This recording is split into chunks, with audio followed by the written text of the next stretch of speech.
Good morning class 12। आज हम लोग कबीरदास जी के पद पढ़ेंगे।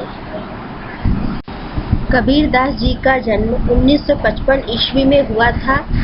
जन्म श्रुति यानी लोगों द्वारा सुने के अनुसार उनका जन्म एक विधवा ब्राह्मणी के गर्भ से हुआ था, जिसने लोकलाज के भय से उन्हें त्याग दिया और उन्हें एक तालाब के किनारे छोड़ दिया, जिसे एक जुलाहा दंपति जिसका नाम नीरू तथा नीमा था, उन्होंने कबीरदास जी का पालन पोषण किया और उनकी मृत्यु कबीरदास जी की मृत्यु 120 वर्ष की आयु में 1575 ईस्वी में मगहर में हुई थी।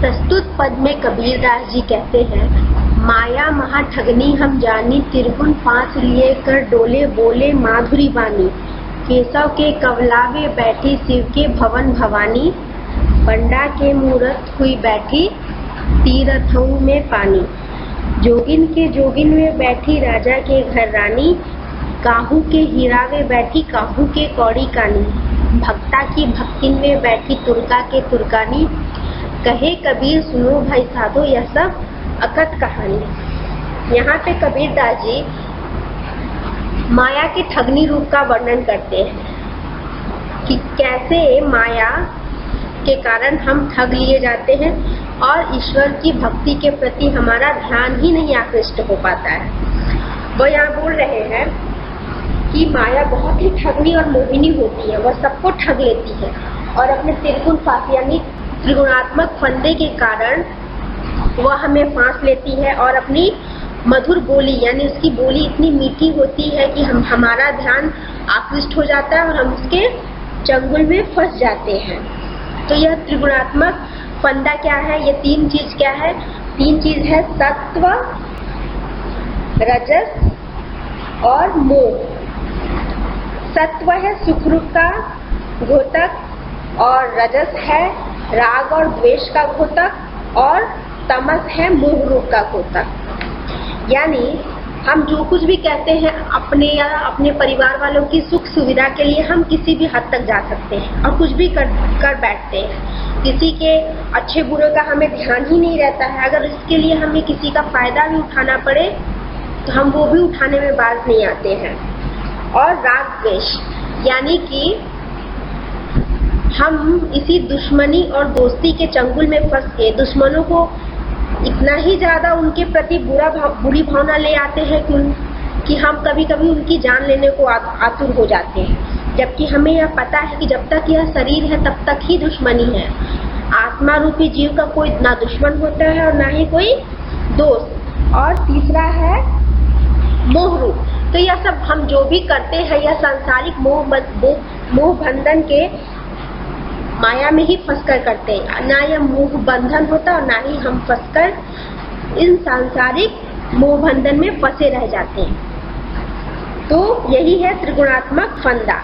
अब यहाँ पे वह बोल रहे हैं कि माया तो ठगनी है ही और यह त्रिगुणात्मक फंदा लिए और अपनी मीठी बोली के कारण सबको फांसती रहती है और ईश्वर की भक्ति से सबका मन दूर करती रहती है। और यह ठगनी किस रूप में कैसे है? तो यहाँ पे वो बोल रहे हैं कि केशव के कला यानी यह विष्णु भगवान के लिए लक्ष्मी के रूप में है और शिव भगवान के लिए पार्वती के रूप में है। यहाँ पे कबीरदास जी यह भी बोलते हैं कि स्त्री भी माया का ही रूप है। तो विष्णु भगवान के लिए उनकी जो स्त्री लक्ष्मी है वह उनके लिए माया का रूप है और शिव भगवान के लिए पार्वती।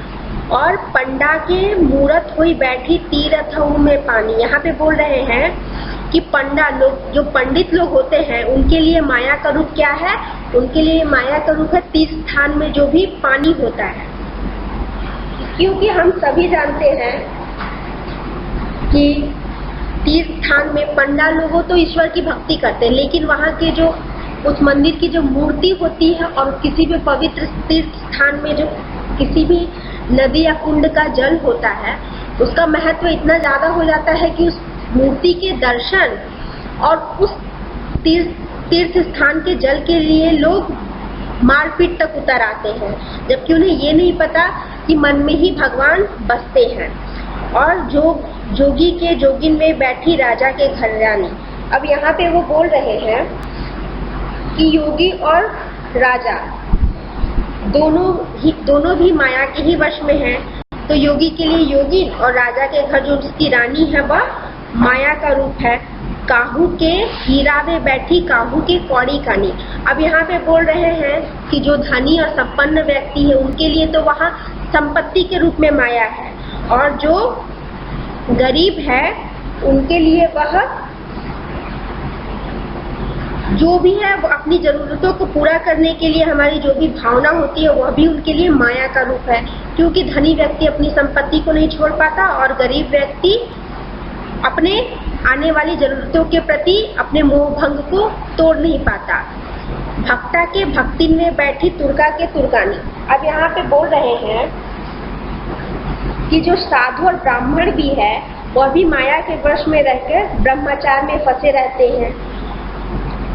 क्योंकि और तुर्का के तुर्कानी मतलब कि जो भी ब्रह्मा लोग है, जो भी ब्रह्मचार है, वो भी ब्राह्मण लोग भी माया के भेष में फंसे रहते हैं। क्योंकि जो भी ब्राह्मण है वह मोह माया के बंधन में फंसे रहते हैं, तो तरह तरह के नियम निकालते हैं, तरह तरह के तरीके निकालते हैं कि इससे करने से मोक्ष प्राप्त होगा, इससे करने से हमें पार पाया जा सकता है। जबकि उन्हें ये नहीं पता कि एक बार ईश्वर की भक्ति मिल जाती है तो हम ऐसे ही पार पा जाते हैं, और उसके लिए हमें एक सच्चे गुरु की आवश्यकता है, ना कि तरह तरह के उपाय करने की। तो यहाँ पे कबीरदास जी कहना चाहते हैं कि सच्चा प्रभु का जो सच्चा सेवक होता है वह माया के बंधन में नहीं फंसा रहता। यहाँ पे वह माया का दासी नहीं होता, बल्कि माया उसकी दासी होती है। वह माया के बंधन से दूर रहता है तथा वह माया से दूर दूर तक उसका कोई संबंध नहीं होता है, और वह माया के हाथ बिका नहीं होता, बल्कि माया उसके हाथ बिकी रहती है। तो यहाँ पे कबीरदास जी बोल रहे हैं कि यह जो बिना कही हुई कहानी है कि माया मोह माया के बंधन में हम कैसे फंसे रहते हैं और इस मोह माया के बंधन से हम कैसे निकल सकते हैं ईश्वर की भक्ति के द्वारा।